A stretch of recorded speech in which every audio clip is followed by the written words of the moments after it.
evakuasi dari jenazah korban oleh jajaran TNI dan kepolisian untuk dimasukkan ke mobil ambulan dari Polres Kendal.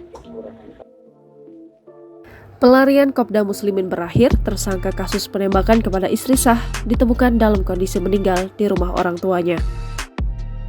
Kopda Muslimin, otak penembakan istrinya di Semarang, akhirnya ditemukan meninggal di rumah orang tuanya di Kelurahan Trompo, RT 2 RW 1, Kecamatan Kota Kendal, Jawa Tengah, dilansir dari Tribun Jateng. Kopda Muslimin diduga bunuh diri. Jenazahnya ditemukan pada Kamis 28 Juli 2022 sekitar pukul 7.00. Saat ini, jajaran kepolisian dan TNI menjaga ketat lokasi kejadian. Mobil Inafis dan Dokes Polres Kendal sudah berada di lokasi, jajaran kepolisian pun melakukan olah TKP dan penyelidikan terhadap jenazah. Sejumlah barang bukti seperti gelas minum dan beberapa potong kain dievakuasi TNI usai penyelidikan di lokasi kejadian. Belum diketahui pasti penyebab meninggalnya Kopda Muslimin. Diketahui, suami Rina Wulandari, Kopda Muslimin disebut menjadi dalang percobaan pembunuhan tersebut.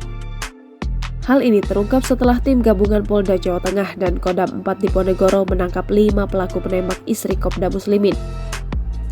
Kelima pelaku yang ditangkap itu pun dihadirkan pada konferensi pers yang dihadiri Kepala Kasat TNI Jenderal Dudung Abdurrahman di Mapolda Jawa Tengah, Senin 25 Juli 2022. Kelimanya dibekuk tim gabungan Polda Jawa Tengah dan Kodam 4 Diponegoro di tempat terpisah.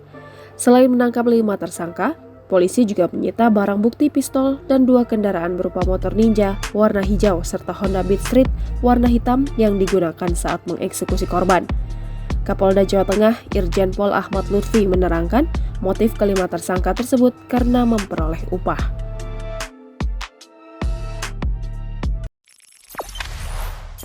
Jangan lupa subscribe, share, komen, dan like ya!